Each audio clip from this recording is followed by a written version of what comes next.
well known worldwide.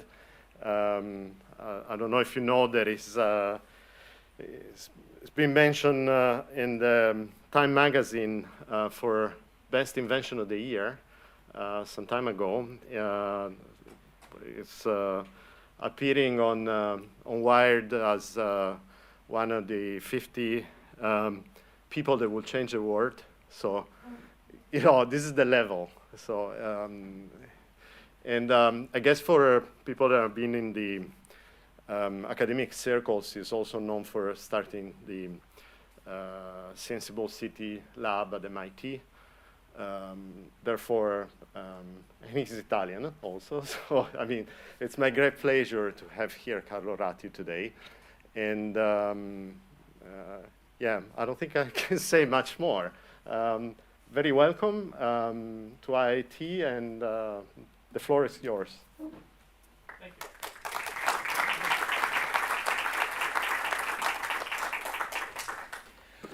Thank you. Can I remove this? Can I take it off for? Well, thank you. First of all, it's a great pleasure to be here. Actually, I know a lot about the place. We actually have had a few people, a few researchers with us at MIT who were before at IIT. Also, was very curious to see, the similarities between. There's only a letter that's the difference between MIT and IIT. So anyway, I was very curious to come physically today, even if I know a lot of the research, clearly the papers, and met a lot of the people who work here. So thanks a lot for having me today. What I wanted to do today is talk about design. In talk about design, I want to tell you, I want to start with some visions of the year 2000 that date back to the 19th century. And if you look at this, they were done by a bunch of artists in France at the turn of the past century. And they got a few things right. So, they saw the mechanization of agriculture coming, as you see here. At the time, we're talking about 1899, they also saw Roomba coming. It was here, almost Roomba. But they also got many other things very wrong. So, they thought actually it would move in the oceans like this, or that our police department would actually, and fire department would move like this in our skies. And even with your best imagination about drones, that's not the case yet. Now, the point for that, the point that they want to make here is a point that Karl Popper makes in a bunch of writings. It's about, the future is open. It's not predetermined. We cannot predict the future, except by accident. They got two things right by accident and other things wrong. And the possibilities lying in the future are infinite, but what we can do is actually help build the future, which is really the role of design. And here's another quote from Herbert Simon. Herbert Simon, who won the Nobel Prize in the past century, wrote a beautiful book called The Sciences of the Artificial. And in this book, he basically said the natural sciences are concerned with how things are, but design, on the other hand, is concerned with how things ought to be. And so what I want to talk to you, what I want to share with you today is about design, and design that really lies in a lot of the things that you're doing, we're doing, and design can have a lot of mathematics inside, a lot of analytics inside, but it's really about not looking just at how the world is, but looking at how the world could be, and hence, helping to turn the present into a future we all like. And we try to do this, to look at this at the scale of the city. We do this at MIT with Senseable City Lab. We got a main base on campus at MIT and then a small base in Singapore. We do this with the design office, Carlo Ratti Associati. It's in New York, in Turin, and we are active in different parts of the world. And also with startups. So a few startups we started in the US, three companies in the US, a couple of companies in Italy right now. And we are interested and passionate about cities because something interesting is happening in cities. As a lot of the work we're all doing is that the internet is becoming Internet of Things. The internet is entering the space of the city. And so it's changing the way we can understand cities through big data, analyze cities by analyzing big data, and then ultimately transform cities based on this. So, for instance, today we can look at a city like this. We couldn't a few years ago. There's actually Lisbon mapped using billions and billions of data points collected from the taxi network in the city. There's actually a visualization by Pedro Cruz, who was in our lab at MIT, that was exhibited at the moment, the Museum of Modern Art in New York. But it shows a city like we couldn't see and understand just a few years ago, simply because we didn't have the data, especially real-time data describing what happens in the city. And then if you take this data and you analyze it, you can do interesting things. For instance, we started a few years ago to look at taxis in New York. There's the same data in New York. Every dot is a taxi pickup, a yellow dot, or a drop-off, a blue dot. By the way, which place is this in New York? Any thoughts? Airport. Yes, JFK. If you landed in New York, you probably were one of the little dots over there. If you zoom out, you see, JFK is down there. You see Manhattan and all of the boroughs. And incidentally, I'll tell you something interesting. All this data was made accessible. It's very, very important to make data accessible. This was made accessible by Mike Bloomberg when he was mayor of New York. When he was mayor of New York, in his office at City Hall, he had a little sign. And the sign went, "In God we trust, everybody else bring data." And so when actually as mayor, he took a lot of data from the city and made it accessible to other people, including us. So we wrote to the city, we got hold of this kind of big data. Now, we started this before Uber launched Uber Pool.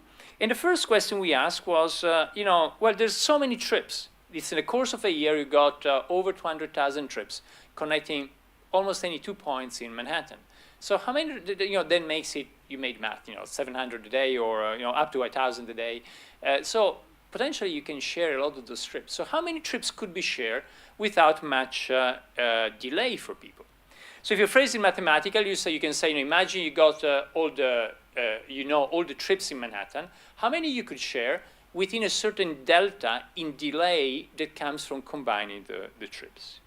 So we started looking at that. If you're interested in the math, that's a paper that came out of that analysis. We developed this concept of shareability networks. You see them here, this kind of shareability networks. You see the delta, the little delta in delay. If you tolerate a bigger delta, the network densifies, as you see here, while here you see the two shareability networks changing the delta. And what you discover is interesting, is that in Manhattan, you could take everybody to destination exactly when they need to be there, give or take 1, 2, or 3 minutes, the little delta you see there, but you run 40% less vehicles than what we have today. Now, the interesting thing, too interesting, the first thing is actually, I remember the New York Times reviewed this article in the New York Times, and the journalist said, well, that's interesting mathematics, but, New Yorkers really don't want to share anything. Turns out it's not the case. And it turns out that, as I said, Uber didn't have Uber Pool at the time. This piece of work led to a collaboration between our lab and Uber. And as you know, today, Uber Pool does exactly this, allows people going more or less in the same direction to share the ride. If you do that, then it means, by the way, Uber Pool has become now, it's worth many billion US dollars a year as a service. But more importantly, the thing is that if you go to Uber Pool, you go 2 trips, they combine into one, which is one less car on the road, which means less congestion, less energy consumption, less pollution in our cities. Now, using the same data, again, very simple, the same data that Mike Bloomberg shared, a year and a half ago, we did another piece of research. Here we looked at another problem. So before was the problem of combining trips, so sharing the ride. Here we look at dispatching. If you think about the future when we got a lot of self-driving cars, really the only important thing is dispatching, how you can assign trips to cars. And so we studied this. Here's a little video that shows you how we analyzed that part. So we called it a minimum fleet problem. So what's a minimum fleet? No sharing between people. What's a minimum fleet that you need in a city in Manhattan to keep it on the move, to satisfy all of its mobility demand by optimizing dispatching? So you see here is the same data. Here are all the taxis. Half of the time they're vacant.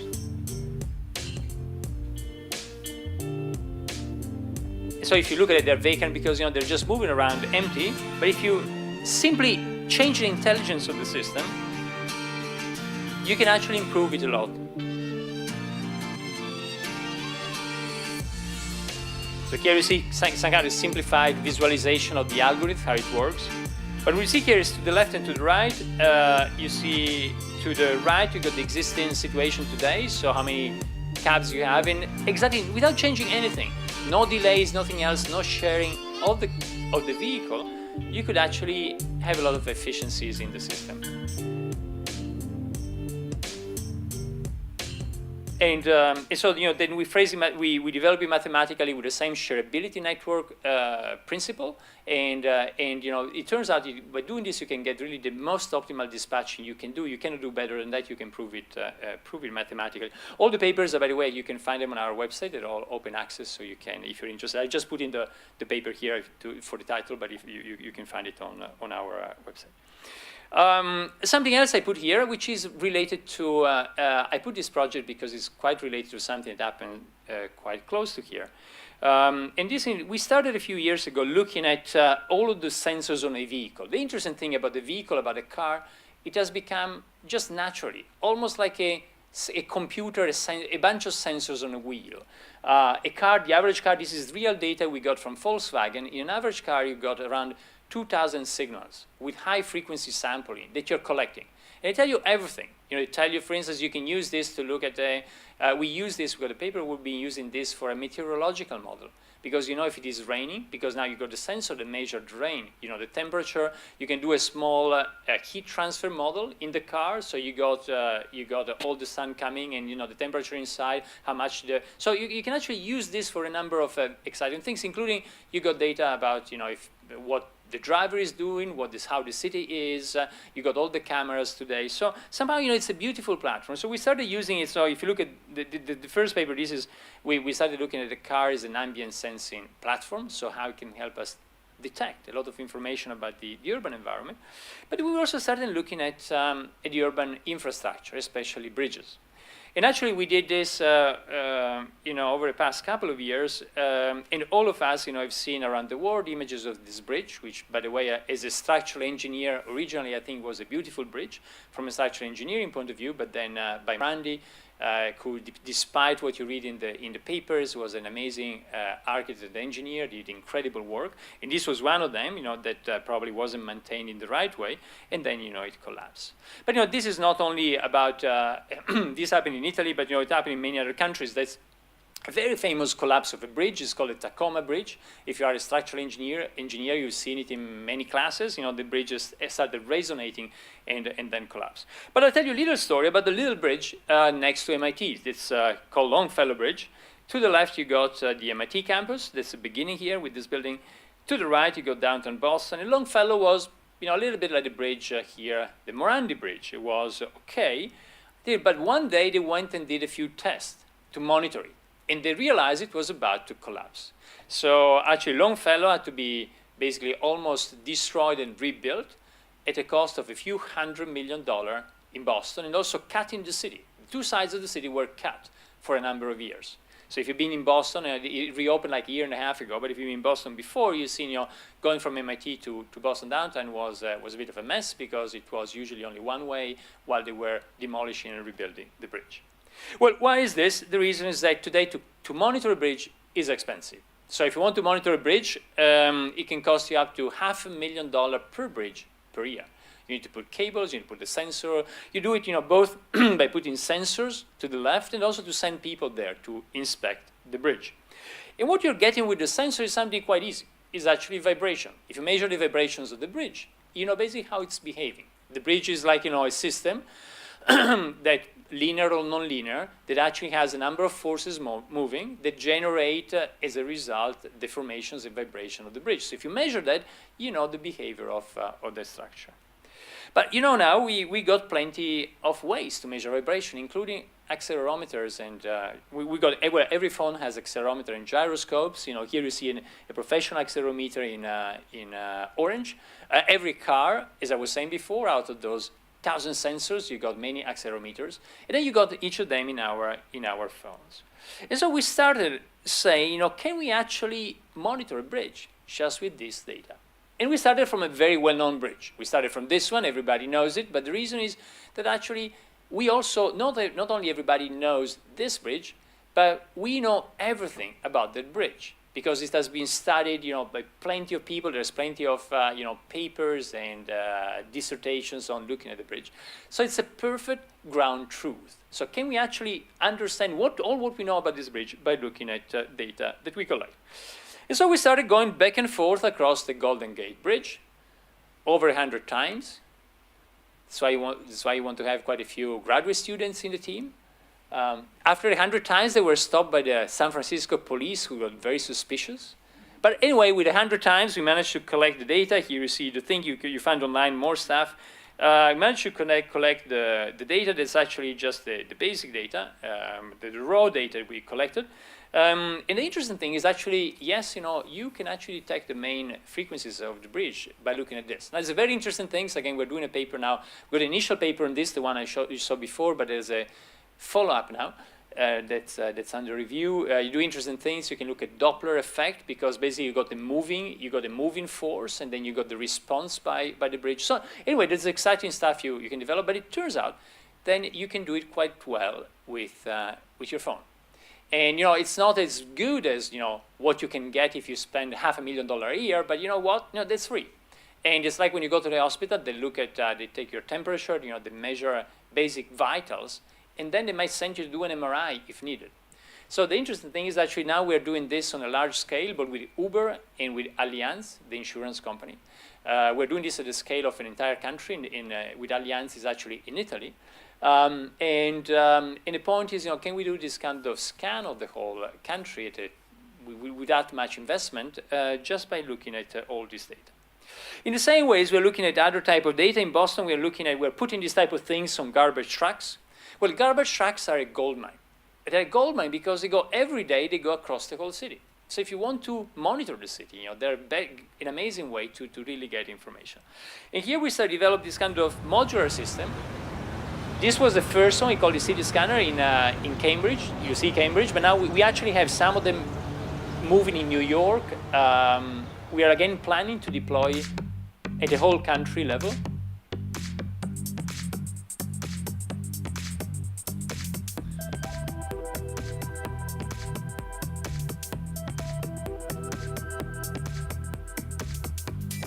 And the other thing that's interesting is that you can also share all this data with people. So you create a nice feedback loop between the city and the people. People can look at the data, respond to the data. So it becomes a nice way also to use this to democratize the data.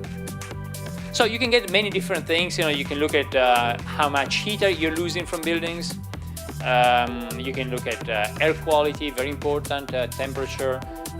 You can look at how many people you have in other.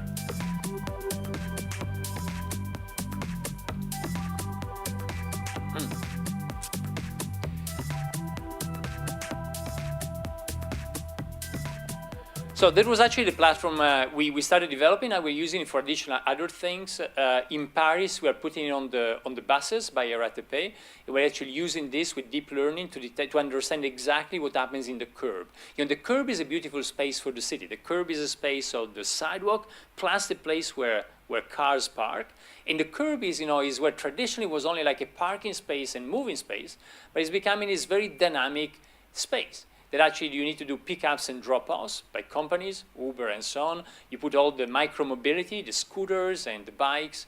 You need to you can monitor flows and what happens in the city. So somehow, you from this kind of platform, by using vehicles, you can detect a lot of things.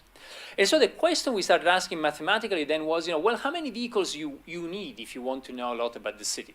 Of course, a garbage truck will go everywhere in the week across the city. But you can ask this question in a broader way. And what you see here, for instance, is how with just a few vehicles, you can actually cover a whole city. I will not, I'll show you if you want in a moment. It's quite interesting. This was very surprising to us as well. We called it the sensing power of vehicle fleets. But basically, what we realized is that just in New York, you can cover most of the city with just a dozen cars or taxis that are moving through the cities. If you then would want to cover everything with high frequency, you need many more vehicles. But somehow it becomes an interesting way where you can actually put probes or moving stuff that are already there in the city, and very quickly you learn a lot about the space. Again, this idea that as I said at the beginning, how we can learn more about the space we live in, about the city through the data we collect.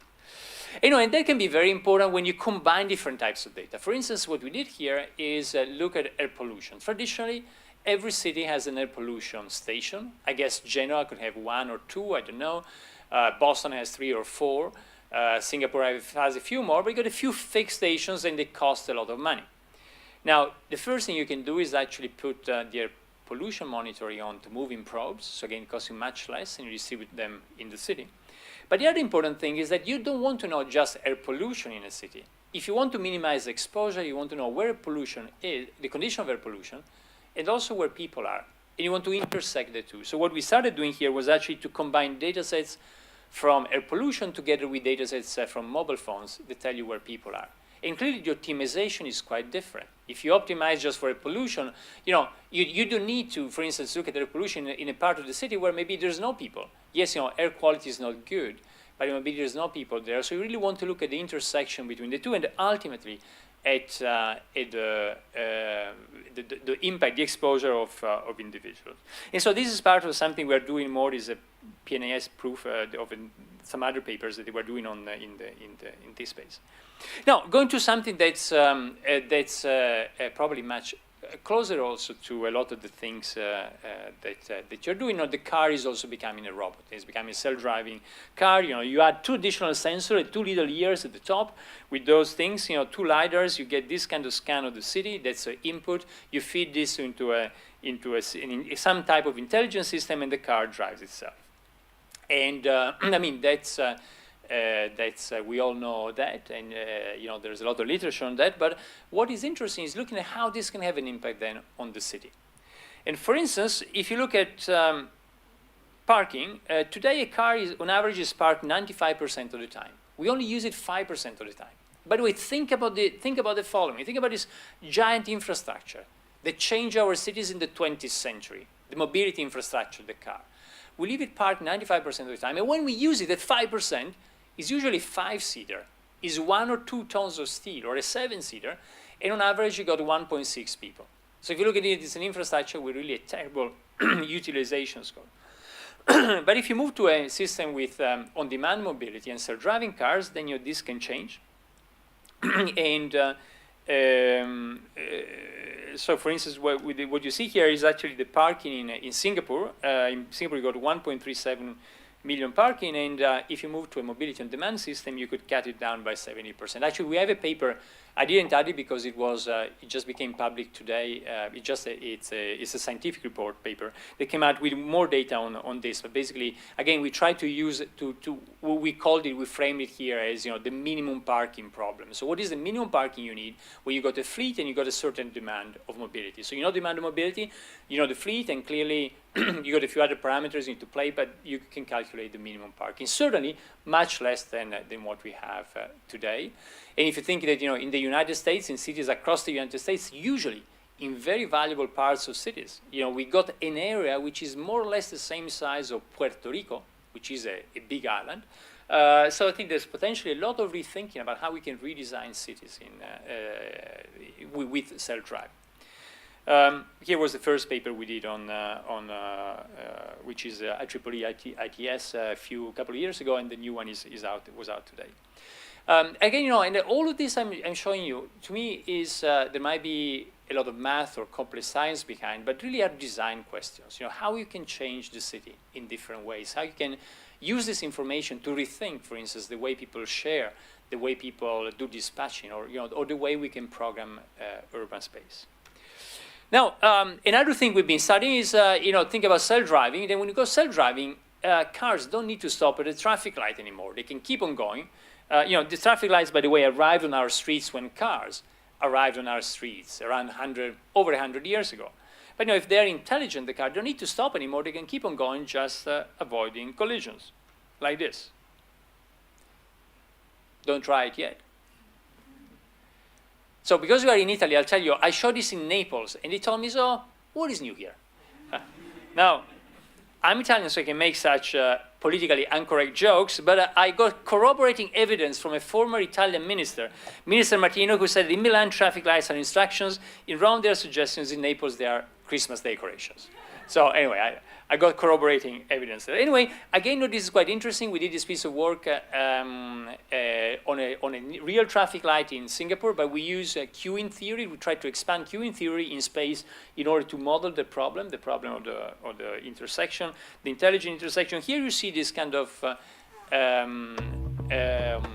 real intersection in Singapore. And you see to the left and to the right is exactly the same number of vehicles. To the left, they're managed using the most sophisticated intelligent traffic light system we have today. And to the right, they're managed using a slot-based system, like the one I was showing you before, similar to what happens in airports, so you manage the slots. And again, same number of cars arriving, so the distribution of arrivals is the same.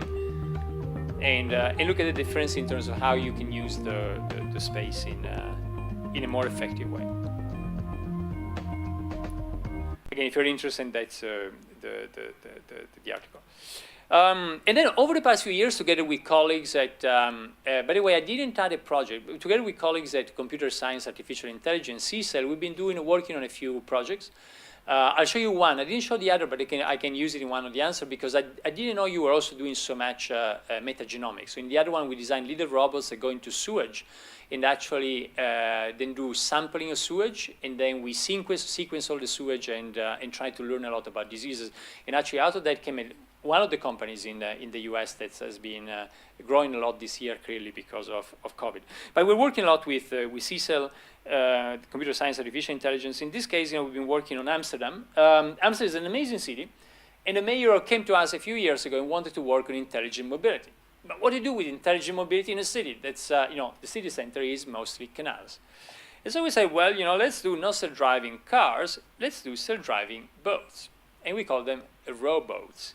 So what can you do with a robot? You can use a robot to deliver things, like DHL, parcels. You can use it to move people around, like it happens like this. You can use it again to scan air quality, water quality, like the same thing we were saying before about the cars. And also you can use it as something that these little pods actually come together and then create a temporary infrastructure. So you see them here. You can do a bridge on demand if you got an event, if you got an emergency. You can basically create a dynamic, flexible infrastructure for the city, which, if you want, is nothing new. The beautiful city of Venice has been doing this for centuries.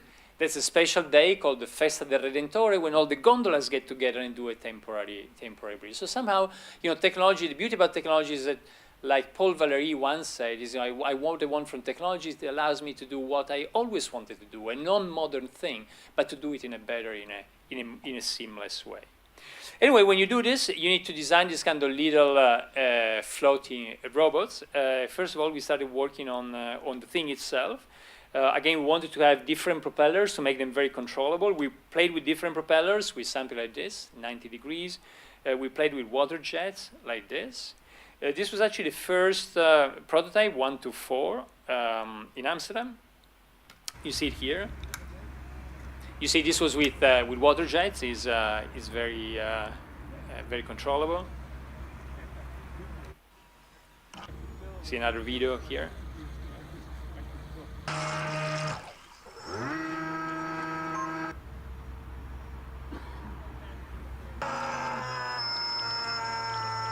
The mayor came and we say, no worries, even if the project fails, we'll open a toy factory because everybody seems to have so much fun playing with these things on water. But clearly then there's all the intelligence. So we are using LiDAR. So here you see actually Amsterdam-like scene from a self-driving boat. So these 300,000 data points collected every second from the canals. That's what the boats use to navigate, primarily.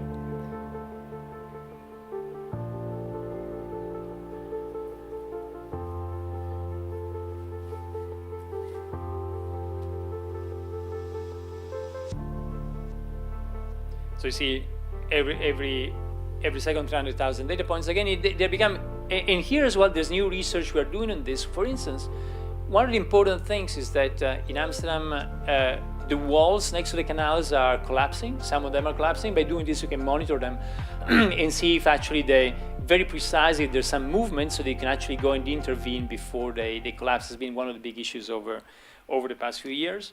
This clearly here you see actually the way, you get the 3D, and that's how the boat proceeds. So it has a trajectory, a function is trying to follow, but when it has an obstacle like that, clearly it follows a new path, so it changes path in order to avoid it. So simple standard obstacle avoidance as you have with self-driving cars.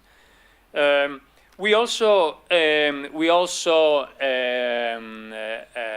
of hijacked the MIT swimming pool to do all these kind of tests. The interesting thing is that if you think about a self-driving car, some things are easier, some things are more difficult. Now, what is more difficult with a self-driving? What is easier with a self-driving boat is that actually it goes slower, and the complexity of the environment is less. So somehow with this, you can potentially go to level 5 today, because you move slowly and the complexity is less. You know, the question where you put the bar of level 5 autonomy depends on those two parameters: how complex the environment is, how fast you're going. Same for us. You know, if you're driving in the middle of a very complex system, seeing very fast, is very difficult for us as well. So somehow, that's what makes this easier than a self-driving car. But what is more difficult is actually the response of that changes all the time. With a car, you know that the input translates through the wheels very, very precisely, unless you're skidding somehow. But here actually it changes a lot, because if people are sitting one way or the other one, the center of gravity changes, everything changes about the boat. So these are some of the algorithms we're developing in real time to constantly see how the boat responds to the changes. And you see here we're trying to map, in this case, a sinus wave, and you see the difference, the error we are having versus what we're trying to get, and how the boat responds. Again, you find some of the papers online. Mm-hmm. We are working a lot on the latching, as I said before, so that these things come together. And this was the very initial system. Now it's much smarter. This was the first one we did. Actually, one person from IIT worked on, who joined our lab 4 years ago, worked a bit on this system. You see them here. Our students call them the kissing robots. Again, there's interesting stuff you can do when you do to multi-vessel platforms, a control approach here for the coordination between all of them. And then, we're working on how we can use them. And, there's different things. We've been looking at collecting garbage as a first thing. That's not, it's an easy pick for Amsterdam. It's a big problem. It's not easy for trucks to move across the city. We've been developing also a little boat that collects plastic from the canals. Another problem, this is a little thing. We prototyped this. Is something that goes around almost like a Roomba for water. And then there's much more. I could tell you. By the way, there's anyway, we can talk about the project in more depth. But again, a design project behind a lot of technological development or analytics, but still a design project for Amsterdam. I want to share with you a couple of final things because I focus mostly on mobility today. I decided we're doing other things, but I focus mostly on mobility. I'm not a great fan of drones, big drones, and the reason is that I don't think they will really be the way we move in the future, because technology can change many things, but technology cannot change physics.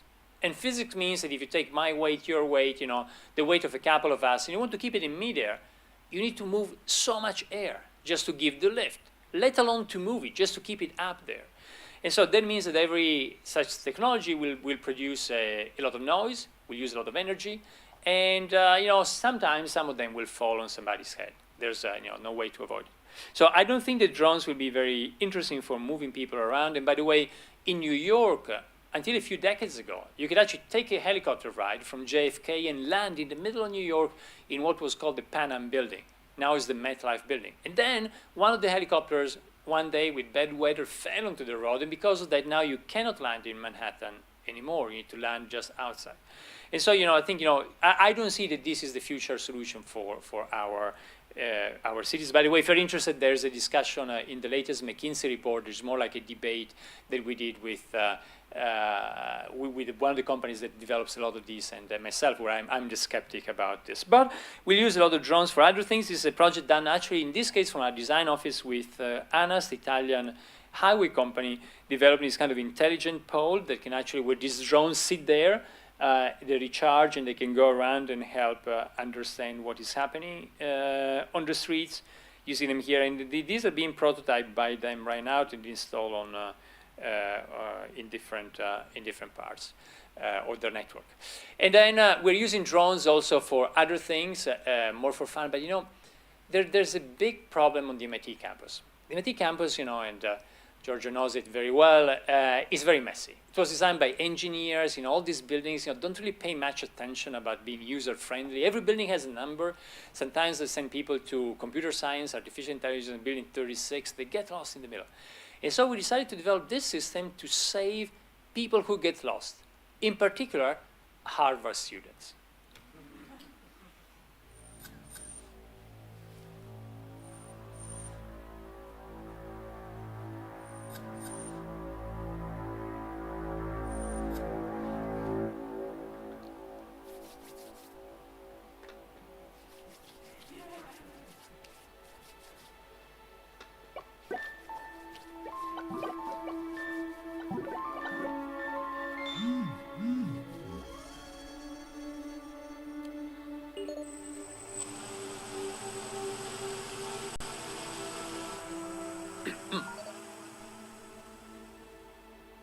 Welcome to MIT.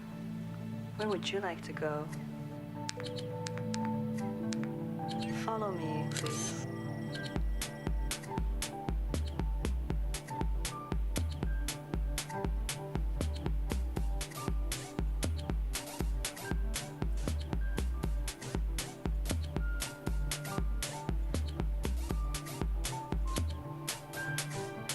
The Computer Science and Artificial Intelligence Lab is the largest research lab at MIT. and one of To the your world's right, most important the Media centers of Lab. information technology To your left, research. the Stata Center. Follow me, please.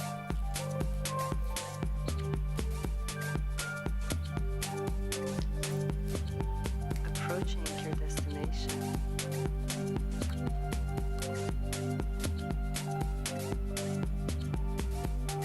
You have arrived. Welcome to Senseable City Lab.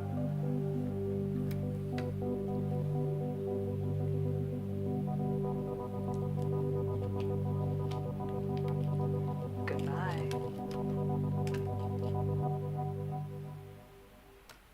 Thank you. I'll stop here.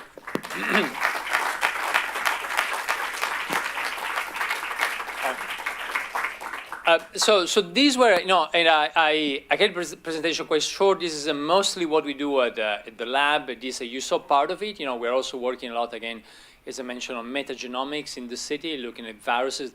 This kind of invisible life of viruses and bacteria living with us, inside us, our bodies, but also inside our cities. There's also a lot of other things I didn't share. For instance, here in the room, there's Dr. Rossetti, who actually is leading some very interesting robotics company. There are more spin-offs, including the world's leader in robotic bartending system called Maker Shaker.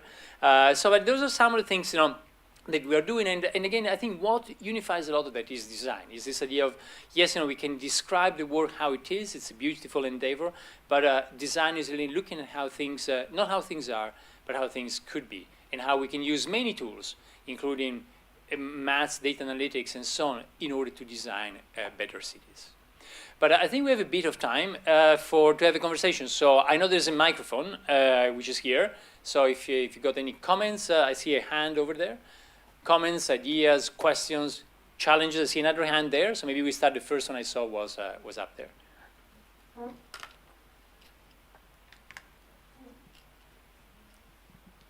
Hello. Thanks for the talk. Very interesting indeed. I just have some 2 questions for the last work you presented. My first question is, how do you deal with the indoor navigation? Are you using GPS or something similar, indoor GPS? The second question is, how do you eventually deal with the noise created by the drones? Imagine 5, 6 of them providing directions around, and you're close to a lab, students are sitting, and that noise might be a bit, annoying at some point. Thank you. Yeah. Thanks a lot. To be honest, I need to tell you, on the drone project, after doing that, and actually after that video, we got a nasty letter from the FAA because actually regulations changed in the US. And at that point, we were forced either to go fully indoor into a big garage, or to give up the project. So in the end, we haven't continued much. But what we've been doing is actually finding a way to locate yourself, just basically looking at the features of the environment. A little bit like how a human would navigate by looking at the corridors of MIT and knowing exactly where you are by looking at that. So I think, looking at the features and through that knowing exactly knowing where you are. So that's what we developed. But again, we discontinued the project after this kind of nasty letters, and later there's a number of other reasons. Some of the people we've been working with as well, Emilio Frazzoli, who's a colleague, Emilio moved to ETH. Emilio, by the way, was from the nice thing at MIT is really this kind of blur between also the research and startups or similar. So Emilio, with whom we're doing a lot of work in Singapore, was then one of the co-founders of Nutonomy, is one of the self-driving car companies that then was sold very well a couple of years ago to Delphi. So anyway, Emilio in the meanwhile moved to ETH and so somehow we haven't continued much. But that's the approach we were taking. Yeah. That's another one, yeah. Hello, thank you. I have one curiosity, that is cities, they change a lot during different time of the years. Seasons, summer, winter, special occasion. So the curiosity is, when you acquire data, do you consider this part, and so you, let's say, acquire different time of the years, all over 1 year? I mean, what would be the effect of it? No, it's a good question. I think it depends really what you're looking at, and clearly the environment plays a role. In some cases, we are looking. For instance, I haven't showed it here. We had been doing a lot of work with individual traces of humans through GPS, through the apps. Most apps you have in your phone today, actually, they track you with GPS. And from one of the apps, from Runkeeper, actually, in a total transparent way, they gave us the mobility data of many people. And there we're actually using it, the parameters you're mentioning, to do models of human behavior based on microclimates. So if it's hot or cold, you cross the street and go and walk in the shadow. If it is too hot, or do you stay in the sun during the winter? So we've been using that for analysis. So that's to say that the condition as they change in the city are an input for many, many different things, but it depends really what you're looking at. So perhaps if you're looking just at geometric features, one of the things we're doing now is actually using deep learning to apply it on Google Street View images to do a number of things, either to detect trees, but also we are using to detect facade and classify facades, try to see if you can actually see the seismic vulnerability of buildings. So if you do that, it doesn't matter. Summer, winter can be the same. For the trees, it matters. For microclimate, it matters. So it really depends what you're looking at. And the other is just a provocative idea. So, do you think you can use your system to give a, let's say, political score to people, let's say, measure? Can you tell if one measure has been better than another looking at parameters? So I like that. It's a very Chinese idea. China started to develop the social score for individuals, and actually social score, based on your own singular behavior. To do it for cities, you certainly can. Actually, we propose when the system I showed you about the bridges. Clearly, one of the things that's the low-hanging fruit, something we did with Boston already 15 years ago, is to detect potholes in streets. And so when Allianz came, we told them, great, we can do actually the ranking of Cinque Stelle mayors based on the number of potholes there are in their city, or it doesn't need to be Cinque Stelle, just mayor. But you know that in some of the cities, some of the key topics that you read in the paper is that Rome and so on are the city where there's so many holes, potholes, and buche. So we could actually do the ranking. So your point, you can certainly, big data allows you to describe a city in a way you couldn't before. And so clearly you can also look at how that is the result of the political action of the different mayors. So in a nutshell, you could do it. To me, more than that, because that would imply, if you were to give a score, would imply that you have a system that knows how to balance the different things. So, and that is both arbitrary and also very top-down. That you want to say, the way you might compare, say, potholes with air quality. To me, the most interesting thing, I showed a couple of images on that using Cityscanner, is how we can just share the data and the results and let people decide. And so people will be the one to give the score in their mind to the mayor. You could do this kind of general hit parade of cities and mayors, but I think to me it seems more important, probably more serious, to just share more data with people so that people themselves can understand how the city is doing and what the benchmarks are internationally. No, I understand the point. The point on the same line is that if you think that these things can have a, let's say, a legal outcome. Like imagine the Bridge of Genoa. There is still a process, try to understand the fault, if it's the fault of one or the other. With your system, do you think that they can help to understand if the fault, for example, was not the proper maintenance of the bridge or related to something else? And do you think could have a legal value? Yeah, I was saying, probably data, basically data means a better knowledge of the system, so probably it could also have legal implications and applications. Now, I wouldn't be able to answer on the bridge. I don't really know exactly if this might have made things different. To me, what something like this might do in the future, I don't know, in similar cases in the future, is to be able to see that, I don't know if it's true or not, but in the papers you read, a lot of people who were doing that road many times in the course of their lives, and said in prior 2 weeks, they felt themselves with their cars, that this was vibrating in a different way, which is quite possible. I mean, this has been reported and people have testified about this. So, certainly if that were the case, you'll be able to pick it up. And then, if something's happening, usually when a bridge has an issue, the modes of vibration change if there's a structural issue. If you get a plastic new hinge somewhere on the bridge, then the way it vibrates changes, and you'll be able to pick it. So certainly more data can help us do more of that. I saw another hand down there. Yes. And then one here. Thank you for the very nice talk. So, Thank you. as you already found out, it is difficult sometimes to bring on projects, not because they are technically difficult, but because of regulations and fear of people. Like, that flying a drone now is difficult, and I know too. And driving a self-driving car is difficult, maybe a boat less. So how do you think that scientific community can help going through the limitations from law, especially, and from the acceptance of people? Because that is the main problem. If you start having the possibility of doing this, people will invest, and more will come. Yeah, it's a great question. I think we need two things. All of us, we need to be more open in the way we share our knowledge. Again, as you see, we do a lot of videos at the lab. But the reason for that is that we think it's great to publish in the good journals you are targeting. But really, the important thing is that you can actually have other people who can understand the impact of this, who can have a say.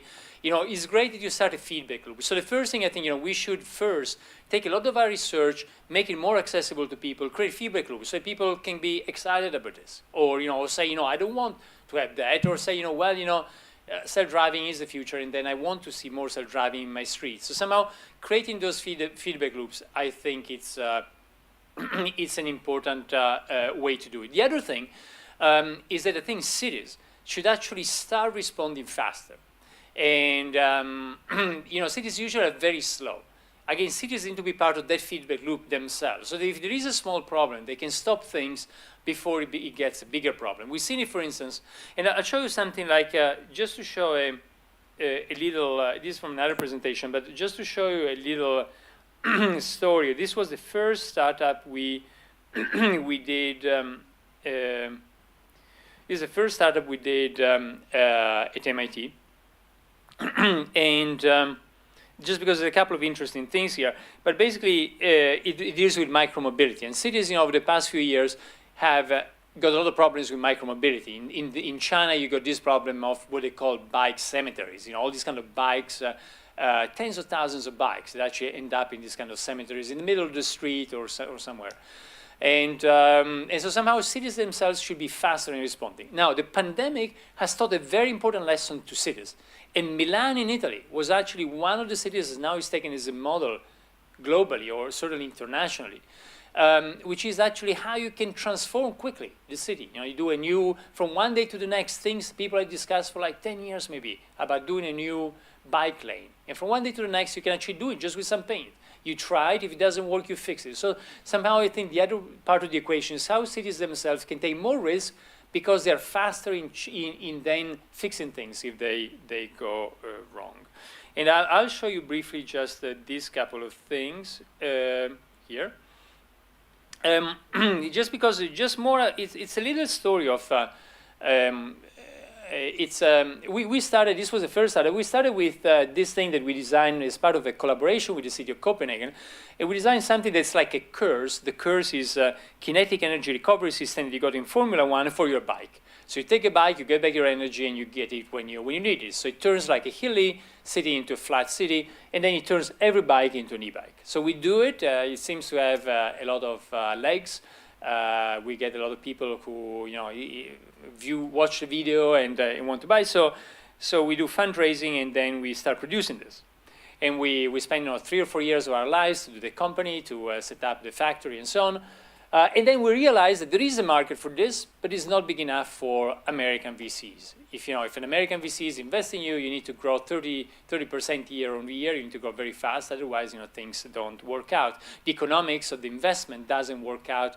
The pace of investment needs to keep up with the pace of the growth curve, and that wasn't the case. But in doing that, what we did was we actually got, because we redesigned, engineered the whole wheel, we put thousands of sensors in it. Well, not thousands, but that wheel has around 200 signals we are collecting. Some of them are easy signals. You can use the Hall effect sensors in the motor and monitor things from accelerometers and so on in order to understand what happens there. And that was actually, we've been using that. The wheel is still on sale, but we've been using that for monitoring, for remote diagnostics and monitoring things of wheels out in the street. And then, however, we were not growing enough, so a couple of years ago we were in a tough situation, but that's when micromobility was starting. And it turns out micromobility is an interesting industry because today all the companies such as Lime, I think all of you have tried the little scooters in cities, monopattini like Lime, but all those companies are losing money. And actually Lime, which is probably the biggest player today, had a valuation 2 years ago of $2.5 billion, and in March this year had a down round, lost 80% of its valuation, so now it's a valuation of little less than 500 million, and is still losing money, bleeding money in many cities, and actually had to shut down many cities. It turns out if you use a lot of these sensors, you can turn the industry upside down, because you can actually be much more effective in the way you manage the fleet. And so since in the past couple of years, this has been a totally unexpected renaissance that happens in many startups. But what we developed in phase 1, we're now using for turning micromobility in a different way. And so it's hopefully, I think we're just 6 months into this, but the intelligence in the vehicle helps to develop a new type of micromobility that might be financially viable. And by the way, if you are in Rome, last week we opened Rome, we gained Seattle, we are already operating in 20, 30 cities worldwide, but also came to Italy just a couple of weeks ago. But so that was a little story about how cities can respond faster. Micromobility is a very fast-changing environment, and I think our ability to share the data and to have cities respond faster can help technological adoption. Yes, I saw a hand here. Yeah, thank you for the great talk, great vision. And my question is again about people moving. So not vehicles moving, but people moving. And what we study in my lab is movement kinematics, so how people move. Yeah. And there is so much information that movement conveys. So the question is, why not using this information, the information that comes from the way that people move, not just the fact that they move, but how they move? Yeah, no, totally. And actually, I didn't share some of the project, but you're absolutely right. The way people move, it's a gold mine in terms of understanding cities. And again, maybe after we can talk more about some of the research we're doing in that as well. But I agree with you. It's a gold mine to understand our cities. Okay. Yes. This is more or less, maybe it's related to what Christina was asking, but thanks for the talk, by the way. Your view of this data collection is at a sort of a high level. I mean, we're talking about cities and thousands of cars and so on and so forth. But then, I mean, if you go down to the expected ability of an autonomous car, I mean, you have to deal with the individual decisions.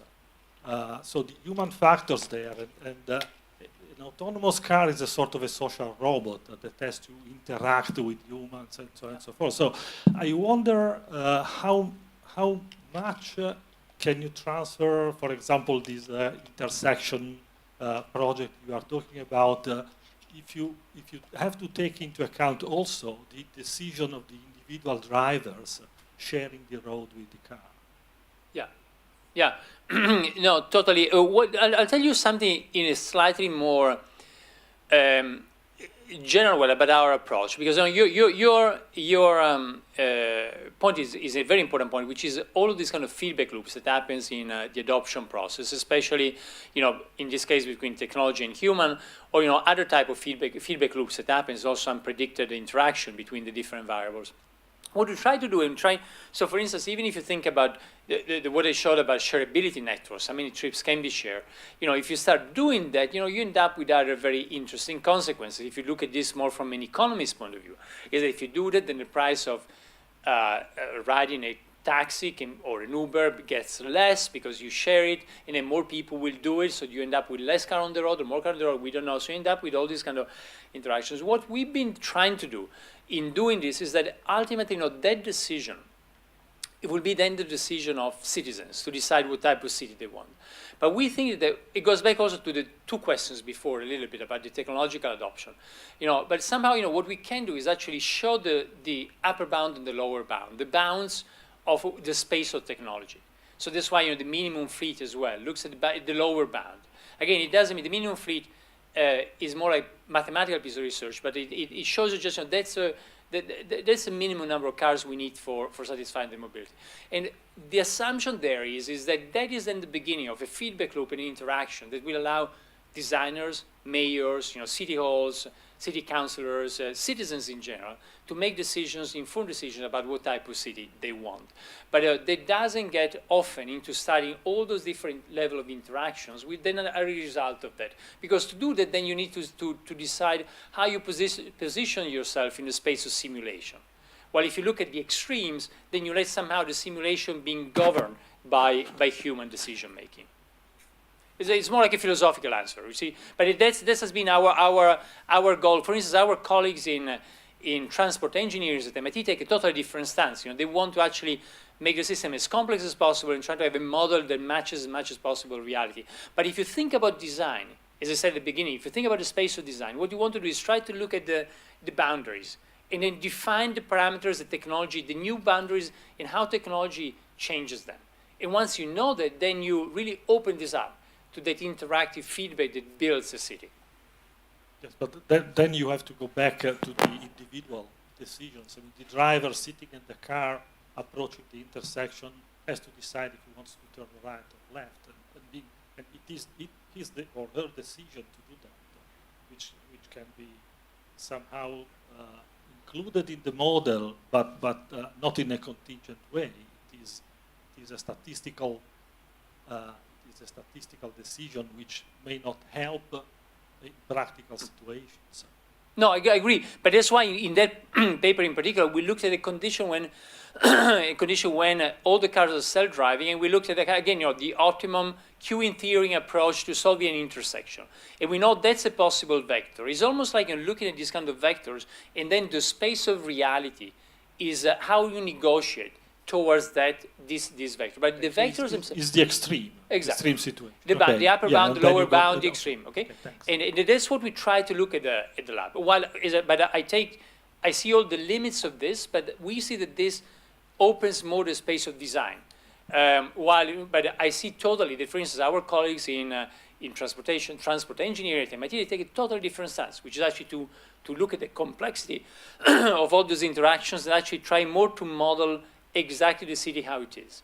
But if you go back to the definition by Herbert Simon, looking at how things could be, I think looking at the extreme becomes like more an inspiration in the beginning of a discussion with people. That's what we do. Thanks. Thank you. Yeah. Hello. You showed Amsterdam as a particular city with a lot of canals and a specific infrastructure, no?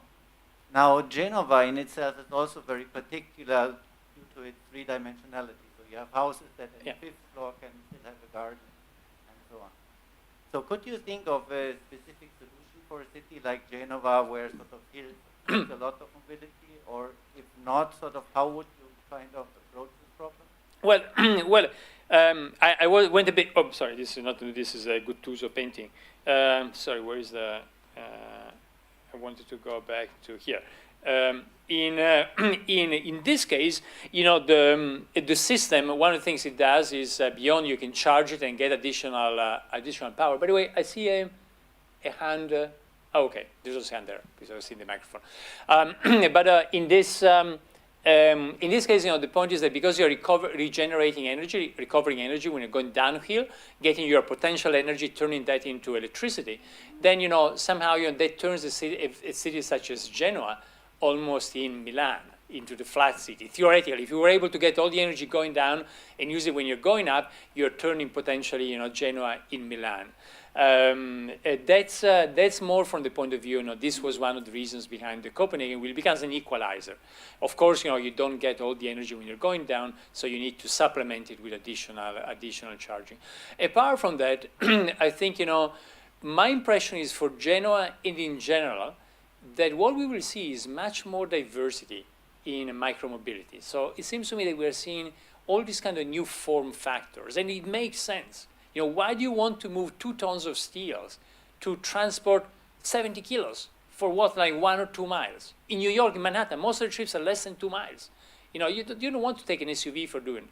And I think that applies to Genoa as well. So how can we think about new micromobility solutions for this? And by the way, just thinking about this, what I would do if I were you, I would, you have a beautiful little animal-inspired robot for moving around. I mean, that could be a great solution for Genoa, for all the stairs and all the rest moving around the city. It's almost like a horse 3.0. So I don't know if you're using it already, but I'm familiar with. I look forward to seeing it this afternoon. I'm familiar with Mark Reiber's similar thing that he's doing at Boston Dynamics. But I think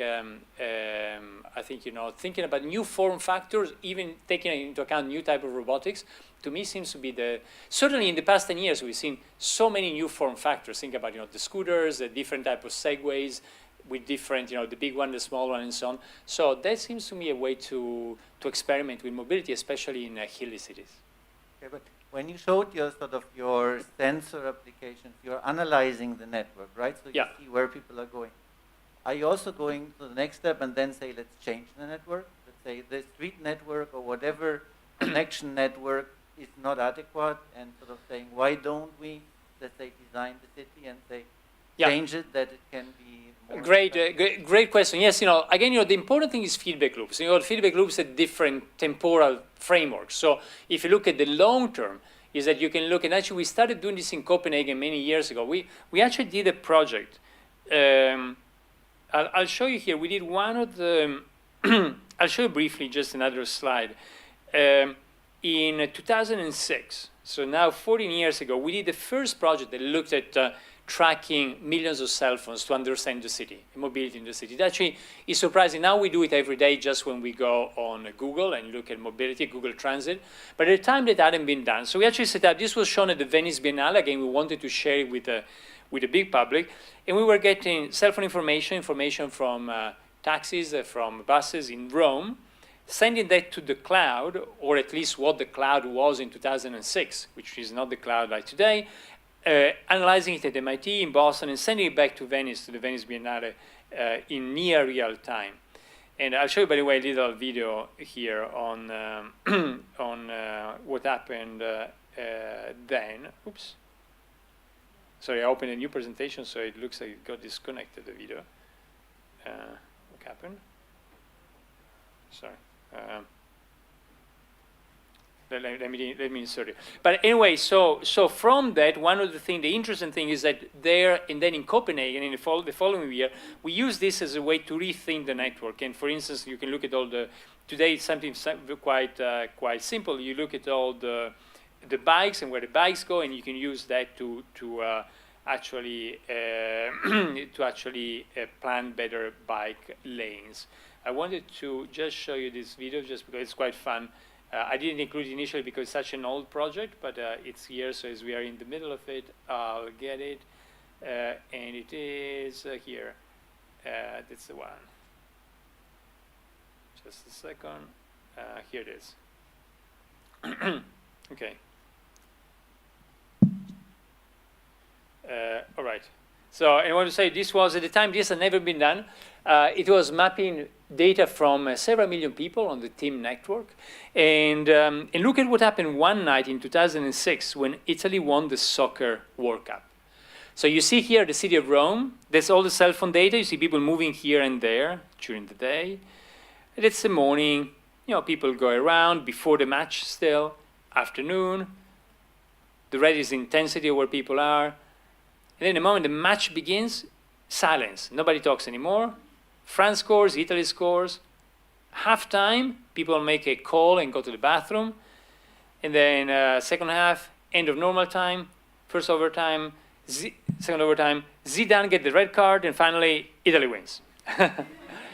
And then people move here and there, go to the center, and so on. So this was one of the first experiments at the time ever done using cell phone data to describe the city, and we've been using it exactly for that. So somehow, the point I'm trying to make is that you can use this data to do a real-time feedback loop with people, and also to do a long-term feedback loop with planning, to how to plan the city. So somehow the data generates a number of nested feedback loops. And again, they go from locals deciding in real time that you take one street instead of another one because of congestion, to planning the city 20 years down the line because you say, I'm going to do a new, whatever, a new tunnel or a new bicycle lane because I see that there is a lot of need over there. So anyway, and we use this very data, both in Rome and then in Copenhagen, to look at some of that. In Copenhagen in particular for bicycle lanes, exactly what you're saying.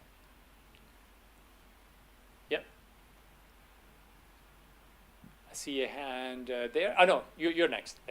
And then I see a hand there.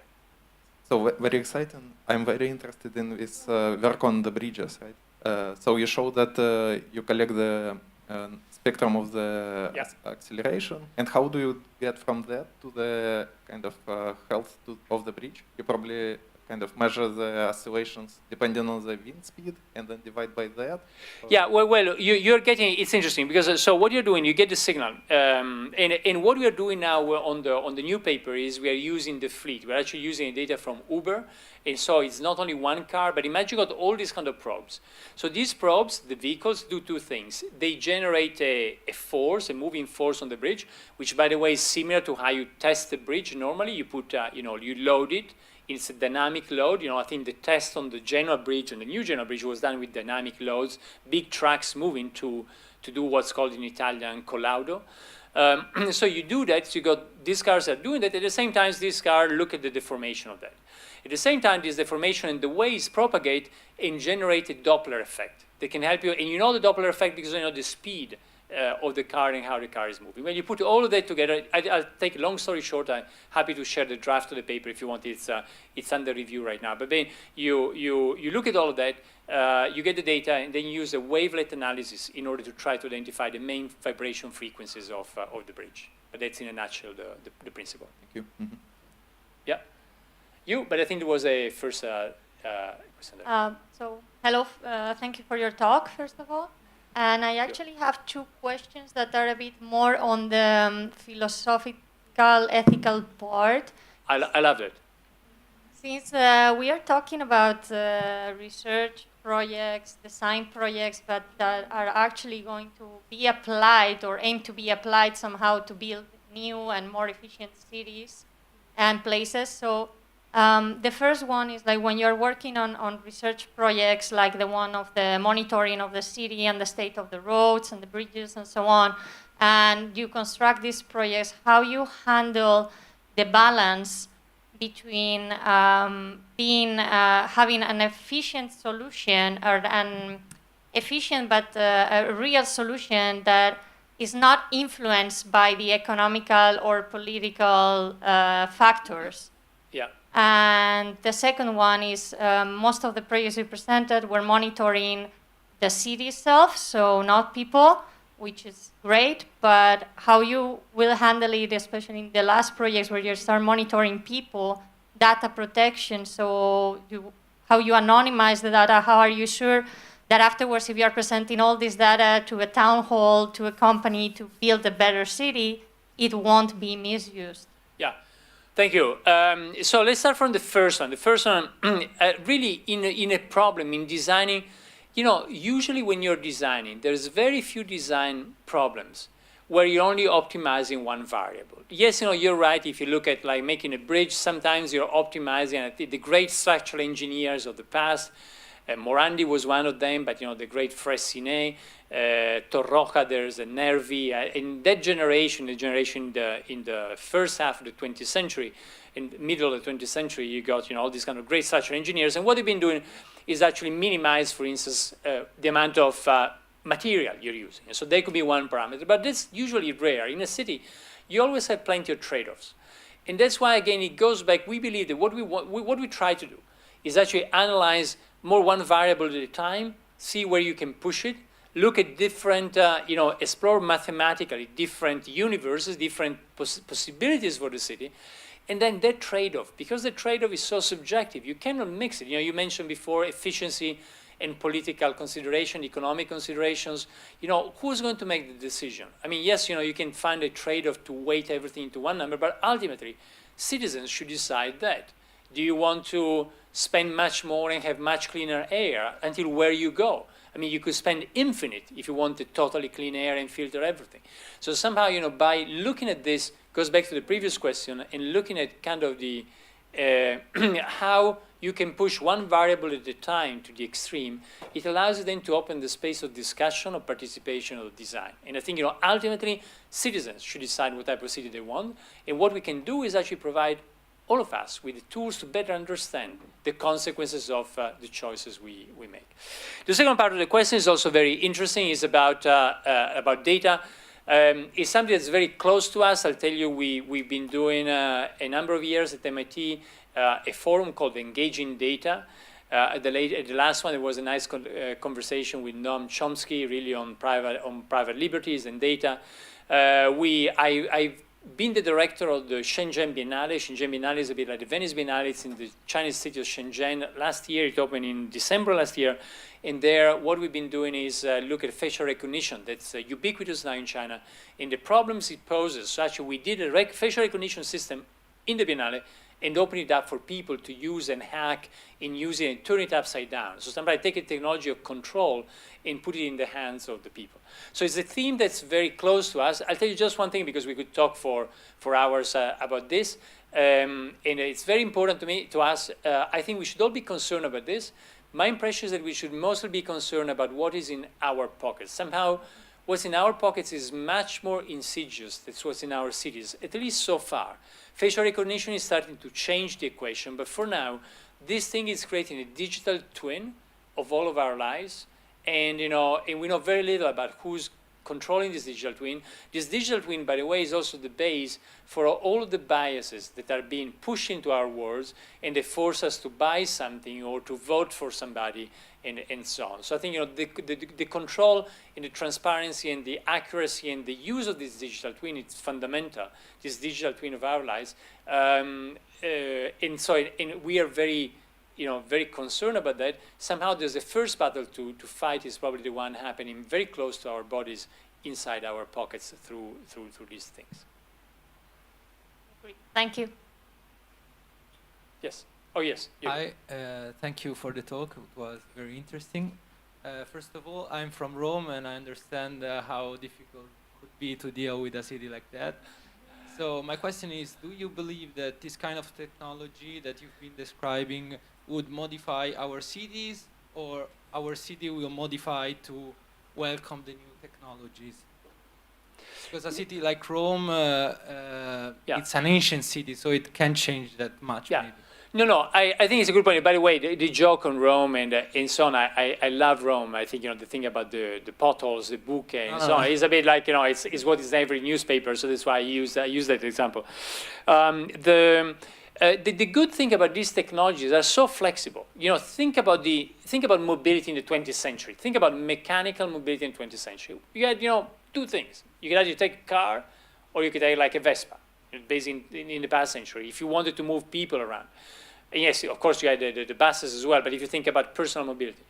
And today, think about this kind of multiplication option. And you're an active part of that, with all the robotics. But think about, today, the other day I was in Milan, actually fell with a scooter, and but people are using scooters, are using different type of self-balancing things with wheels, one-wheeler, two-wheelers. They're using many other types of micromobility. There's almost this kind of giant proliferation. There's all the shishi ladies in Milan. They're using this thing called Biro. I don't know if you've seen it. It's a two-seater, electric two-seater that's very posh to have if you live in the center. So somehow there's been this kind of giant proliferation of different things, and robotics is going to expand this much more. So I think that the good thing of technology today is that it can be much more in a much more flexible way be adapted to the city. So a city such as Venice, for instance, a city such as Venice, until now, we've never been able to be adapted to the mobility of the 20th century, to the automobile and so on. There was a design actually by a famous radical group of Italian architects called Super Studio, and they proposed just for the sake of discussion to cover all the canals in Venice with vetrocemento. They look like water, but would be like concrete and glass, and then use it for highways on the Grand Canal. But apart from the jokes, it was impossible. But today, with some of the technologies also you're developing, you can turn Venice into a place where you can move in a different way. So somehow I think that the new revolution that's happening now is the one that allows us not to change the city to follow the machine, but to adjust the machine to the city. Yes. Hello. Thank you for the presentation. Thank you. Beautiful. My question is about mobility, and I'm wondering, you keep saying that you give the data, and citizens will actually make the decision to how to utilize the data. And I found so impressive your data about New York, that actually, according to your data, you can reduce the amount of car by 40%, 50%, which is a huge impact on a city like New York, which I actually for a while is it would be incredible also for pedestrians to go around. So I'm one question is, what your data did they make an impact? The major of the city was yes, let's apply, let's make a change, let's ask taxi not to run when they're empty. Let's wait for call to let them move. And the other question is, shouldn't be, we've seen this year in particular, this year for the emergency, city took a stand. The world took a stand, and leaders took a stand to make decisions for everyone. Sometimes, shouldn't the leader took a decision for the climate, for the city, for the people themselves, and say, for example, because I had this a couple years ago, my home city, the center is very small. Which city is it? It's Cuneo. Okay.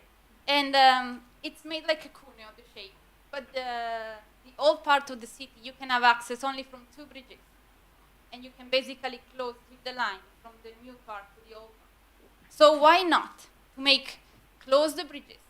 Everyone that wants to enter the old city has to park the car there. And then self-autonomous car will drive the people around in the best possible way and take them around, so that you limit the mobility inside, you improve the air of the city, and you still have the advantage to be taken from one place to the other without you walking, because maybe there are old people, maybe you need to go to the hospital, and at the same time you can use your algorithm where you don't have to introduce the human factor, because all the car will be self-driven. So why not to take a stand like that? Have a sample city that does it, and a small. Look. I think that there's so some of you, from a more philosophical point of view, at the time of Darwin, there was a person called Samuel Butler. Samuel Butler was writing in more or less at the same time. He wrote a beautiful essay called "Darwin Amongst the Machines." And he was saying that basically machines are following the same laws of natural evolution. And the funny thing, he was saying actually machines are somehow using humans to reproduce themselves. But the bottom line here is that machines, and the word "the artificial" is a word that follows similar things to the word of the natural. By many times, think about dockless bikes, or think about city bikes. City bikes didn't exist until when the city of Lyon did a trial. And then that trial led the city of Paris to implement the Vélib. I think we're talking probably about 15 years ago. Don't quote me on that, more or less. And that started a revolution in cities around the world where every city now has a city bike. So what I'm saying is that there is an effect there, and you see it. If you try something, that is can then, in Cuneo could try that, and that could be the beginning. That every other city on the planet will become, Cuneo, follow the Cuneo model, for instance. This has happened with many things. Now, the first part of your question was about how can we have an impact, and I think the work we do, if we explain it, can have that impact. Can have an impact in starting some of this. For instance, as I mentioned, the paper in PNAS on shareability networks about showing that you could cut 40% if people share. Well, it wasn't the city in the case, but it was Uber who came to us and started a collaboration. And the fact, Uber pool is a big story for Uber, but it's the same thing that now happens with Didi, with Ola, with Lyft, with many other similar companies. So somehow, that has had an impact. And so what we do, and especially when we push it to the boundary, go back to the previous question, if you push and try to see the extreme, that per se can have an impact. Sometimes it will be through a startup, sometimes it will be in another way. The second paper, the nature one, I showed a bit later on the minimum fleet, we spun it off into a company that hopefully will do some of what you're saying. But maybe it's not the mayor of New York, but maybe we can bring that intelligence to different cities through a startup. So I think the different ways that this can trickle down. But it's very important, and the work we do can help initiate some of that. And then if you do it well, it's very important to do a demo sometimes. The real-time Rome project I showed you a moment ago, it was the first time, but the impact was not only to do the calculation or get the data, but to show it to people. Because then the data, that thing actually started, a bunch of services came out of that. Some of the algorithms we developed at the beginning are still used for looking at origin destinations on the street. What Google does every day now on your phone comes from what was done 15 years ago in different capacity and then over the years. So somehow what I want to say is that there's this kind of mechanism similar to in natural evolution that you start with a mutation that is replicated, and we can help in the process of mutations. See yourself like a mutagen, how you can change Cuneo and then the world. Yes? A quick related question. So, for example, should the IMT, the public transport of Genova, of Rome for that matter, be run like Uberpool? Would that be better? Personally, if you ask me, I would run it just with bicycles. So, but if the question depends what you're comparing. But if you're saying, I want to have all taxis empty, or even just robot taxis empty with one person, or should they share? Of course they should share. But if the question is, do you want more metal on the road, or do you want to have lighter weight micromobility, scooters and bikes? I would go probably for scooters and bikes for a lot of the urban mobility. I meant sort of, you had this company like Uberpool, so you have an idea and there's a spin-off and the company doing it. On the other side, in Europe, we have these public transport systems, that they're also very inefficient because empty buses run all the time the same ways and so on. So if now you say your concept of mobility like Uberpool, if a public transport system of a city like Genova decides to run the buses not on fixed lines and so on, but to this model, would it be better, or would there be other problems? No, totally. Totally. But again, it depends if you're comparing what you're comparing from. Again, if you look at that, if you're comparing the existing bus with the dynamic bus, totally makes more sense. The problem with the dynamic bus is if you want to have dynamic routing without too much delay, you need to have small buses. And if you have small buses, you multiply the number of drivers. So I think that's really one of the consequences of the self-driving, I believe, will be that going to see two new types of family of vehicles. Some of them will be like the minivan, something like a 6-seater or 8-seater that does exactly what you say, so a dynamic bus route. And again, you can multiply it as much as you want because the driver doesn't cost any more or costs very little. And then on the other hand, you get the much smaller pod that comes and picks you up and takes you to destination. So somehow, absolutely. But again, it depends what you compare it from. If you say in general which mobility I would prefer for a city, I think the more we can do active mobility related to bikes and so on, no pollution and so on, the better. But then if you compare, if you want to have buses, clearly a dynamic route bus becomes more interesting, especially if you got smaller and self-driving ones. I think we got the last question. Yes. Just a curiosity. All the cities are organized that all the people move from outside to the center, usually of the city, to work or to live or something like that. Do you think that your data can help to develop a new city with more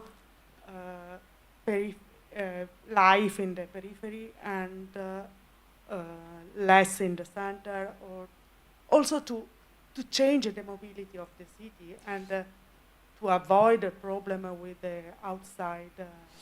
It's a very interesting question. So I think that, again, if cities evolve like nature, with natural evolution, it's very difficult to be smarter, to outsmart this kind of process that's been lasting for cities 10,000 years. Cities emerged 10,000 years ago. They didn't exist before. And then, they've been evolving and trying many different configurations of different grids. The medieval city with spokes and the radial city. The city made the gridded city like Manhattan and Turin. The Roman city started as a grid with the two main axes, the Cardus and the Commandos. So we tried so many different things that I'm not sure if there are models that haven't been tried. There are a few that were discussed in the past that haven't been tried to match. For instance, the linear city was proposed in both by Spanish and Russian planners, like a city all on the line, and you put just a high transportation, very quick transportation in the middle, and everything is organized as a linear city, and then you can take the line and close it to get a city where it's only like a satellite, like a ring. But some of them were not fully tested in the past, but somehow humanity has tried so many different options that I'm not sure if we'll find a new paradigm for the city itself, but certainly how to better run the city. And yes, put more people in the periphery, make it more polycentric, minimize traffic. We can certainly do a lot of that. So probably not a new paradigm, but better use in existing cities. Now, I think I'm hearing that we're getting to we're like half an hour out of time. I'd be delighted to continue talking. If you want, we can do it informally later. But I want to finish with a small thing about one additional tool that you have, and that we've experienced a few times in turning things to reality. And I think you've used this as well. We were discussing before that you've done it successfully. So I will tell you a little story of out of the many ways we have today, including the ways that leverage the power of networks. So our design office back in 2015 was the Milan Expo, the World Expo. The head of the Expo was Beppe Sala, now the mayor of Milan. And he asked us to do a pavilion that was called the Pavilion of the Future. It was a supermarket of the future. And we tried a number of technologies. Why supermarket? Well, because the theme of the Expo at the time was feeding the planet. And so one of the questions was, how is this going to change with the future of distribution, goods, e-commerce, supermarkets, and so on. So anyway, we're doing it. I'll cut a long story short. If you're interested in the architecture, have a look. This was done by our office. It's all online. But the point is that what they did, because they were running a bit late, they gave us a pavilion. They said, do whatever you want inside, whatever you want outside, but we give you a box. So at least we know that there's a closed space that that's it's not going to rain. At least the box is there. So they gave us this kind of shoe box for it. And then they told us, do if you want a new facade outside. But we thought, that was a bit of a waste to do a new facade outside. Then they told us put LEDs outside. But I think we're spending already too much time in front of LEDs in our lives, or LEDs or pixels. Pixels in our phones, computers, iPads, TVs, and so on, you name it. So in the end, we said, well, let's try to find a different way to share information. We want to show information about people because, that was about the expo and people visiting. And there we designed the biggest plotter ever made. That was a little robotic arm that would paint. So this was the plotter. You had the different colors. And you turn the facade into a big canvas. From petroglyphs to graffiti, man has always had an instinctive need so I'll show for you the just sign of his passage.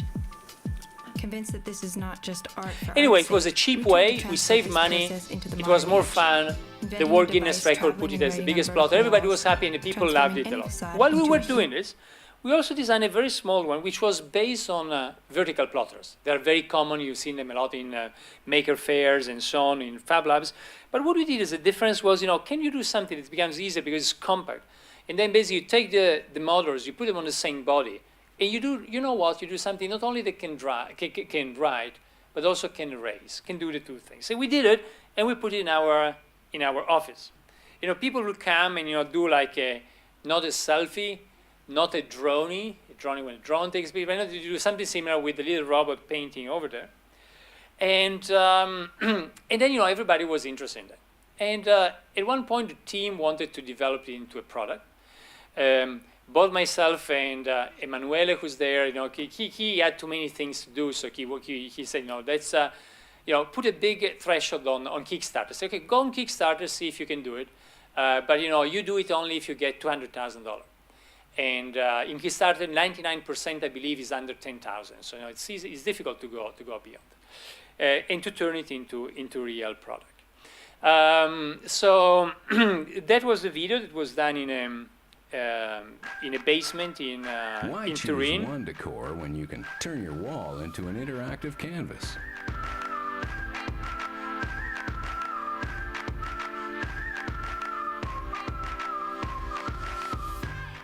Meet Scribit, the world's first write and erase robot that creates a different image whenever you want. 2 nails and a plug is all you need to install Scribit. And thanks to the app, it's always connected. Create an image or source it from the web, then upload it to the app and Scribit will reproduce it on your wall within minutes. And if you get tired of the design, no worries. Scribit will just erase it, and you can start over again. You can connect Scribit to your favorite apps and show you the latest news and weather forecast, or even your Twitter updates. Any surface is game: whiteboard, glass, or standard plaster.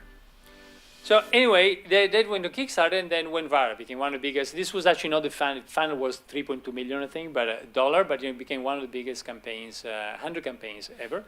And so that forced him, who didn't have much, wasn't very interested in, I think, to create the factory, start producing. You see here the final one. It's much cooler, the final design. And today you got around the world, like every few hours you got people playing with it. There's already thousands installed around the planet. Developing new content, developing things to put in their homes, almost reproducing this kind of thing we as humans we've been doing for over 30,000 years ago. If you go to the Cave Chauvet in France, you find this beautiful graffiti from 30,000 years ago that we've been doing by leaving the sign of passage on the surfaces that bound our life, and writing and turning those into messages, into art, into other things. And so that was a little story I want to tell you. It goes back to the question: how do you take some of the things to reality or to the planet? Well, something that people didn't have, again, 10 or 20 years ago, is the power of the network. In the past, you needed a client first, and then you could develop a project. Today, you can do something different. And I think a lot of the work you're doing qualifies for that. And I know that you've been doing it successfully in Kickstarter campaigns and so on. But basically, it's a different thing. You don't need to have a client at the beginning. You can do dream first and clients later. And that totally turns the whole equation upside down. And I'll stop here.